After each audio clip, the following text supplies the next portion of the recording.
జనం దగ్గరికి వెళ్ళే వ్యవస్థకి ఉండే విలువ ఏంటి అన్నది ఇవాళ వాలంటీర్ వ్యవస్థ నేర్పుతున్నటువంటి పాఠం. రాజకీయ నాయకులు ఏరియాకి వెళ్ళి చేతులు ఊపేసి వచ్చేయడం వేరు, ప్రభుత్వాలు కూర్చుని సంతకాలు పెట్టడం వేరు, ఆ పథకం ఇంటి దగ్గరికి చేర్చడం వేరు. ఇంటి దగ్గరికి చేర్చే వాలంటీరుని హృదయంలో పెట్టుకున్నది సమాజం.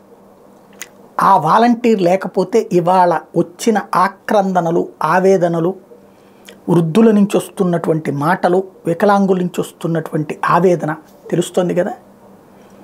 మనం నిజం చెప్పినప్పుడు చేదుగా ఉంటుంది, అబద్ధం అందంగా ఉంటుంది. కానీ వాలంటీర్ వ్యవస్థ గురించి నేను మొట్టమొదటి రోజు నుంచి అసలు ఈ వ్యవస్థ కావాలని మొదట వాదించినోడు నేను. అప్పటికి ఇంకా ఎన్నికల కాల 2019 ఎన్నికలకు ముందు నేను చెప్తాను. మనకి ఆంధ్రప్రదేశ్లో ఒక విచిత్రమైన పరిస్థితి ఉంది. కలవగంజో తాగి సంపాదించుకున్నటువంటి ఆస్తుల్ని అమ్మేసుకుని పిల్లల్ని మంచి చదువులు చదివించి, అది నారాయణాల, చైతన్యాల, ప్రైవేట్ ఎడ్యుకేషన్ ఏదో ఒకటి చేసి, ఈవెన్ గవర్నమెంట్ స్కూళ్ళలో, గవర్నమెంట్ కాలేజ్ చదివించిన వాళ్ళని సాయంత్రం ప్రైవేట్ల కన్నా పంపించి తల్లిదండ్రులు తమ బిడ్డల్ని ప్రయోజకుల్ని చేశారు. వాళ్ళకి ఉద్యోగాలన్నీ కూడా పట్టణాలు, ప్రధాన నగరాలు, విదేశాలలో మాత్రమే ఉన్నాయి. వీళ్ళందరూ ఊళ్ళకి పరిమితం అయిపోయారు, ఇళ్ళకి పరిమితం అయిపోయారు. 100కి 70-80% మంది హైదరాబాదులో ఉంటున్నా, బెంగళూరులో ఉంటున్నా, చెన్నైలో ఉంటున్నా, అమెరికాలో ఉంటున్నా ఉద్యోగాలు చేస్తున్నటువంటి ఆంధ్రులు ఎవరైతే ఉన్నారో వాళ్ళ కుటుంబాలు, వాళ్ళ పెద్దవాళ్ళు ఇక్కడే ఉన్నారు. నేను 1,00,000 సార్లు చెప్పాను ఆ విషయాన్ని.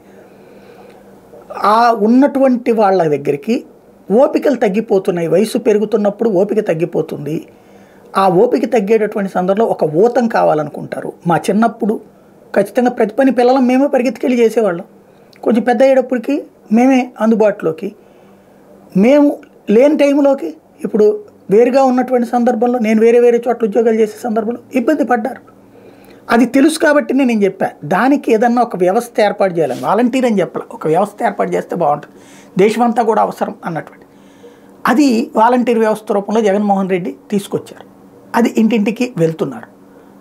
ప్రభుత్వ పథకాలు ఒక్కటే కాదు, డబ్బులు ఒకటే కాదు, ప్రభుత్వ పథకాలు కూడా అంతకుముందు కార్యాలయాల చుట్టూ తిరిగి, రాజకీయ నాయకుల చుట్టూ తిరిగి ఓకే చేయించుకునేది ఇప్పుడు చాలా సులువుగా ప్రభుత్వ పథకానికి ఓకే అవుతుంది, ఆ వెంటనే డబ్బులు వచ్చేస్తున్నాయి, ఎక్కడా తగ్గట్లేదు. ఇప్పుడు ఆ వాలంటీర్ వ్యవస్థని వద్దని ఆపించినటువంటి ఫలితం ఇవాళ ప్రజల్లో ఎంత అసహనం, ఎంత అసంతృప్తి. అంటే ప్రజల దగ్గరికి ప్రభుత్వం వెళ్ళాల్సిన ఆవశ్యకత ఇప్పుడు కనబడుతుంది కదా. ఇంకా ప్రజలకంటే అసలు పాలన అంటే ఏంటండి? కూర్చుని నేను అది చేసేసి నువ్వు బతుకుతున్నావు అంటే నా వల్లే అని చెప్పడమా? నా ఇంటి దగ్గరికి ప్రభుత్వం వస్తేనే కదా, 70 ఏళ్ల తర్వాత కదా అది జరిగింది. ప్రభుత్వం ఇంటి దగ్గరికి రావడం, సర్టిఫికెట్ ఇంటి దగ్గరికి రావడం, నువ్వు దీనికి బెనిఫిషరీ ఇవన్నీ ఇంటి దగ్గరికి వచ్చి చేయటం. ఈ వ్యవస్థ ప్రయోజనాన్ని గమనించండి. ఇప్పటికైనా సరే చాలా ముఖ్యమైనటువంటి అంశం.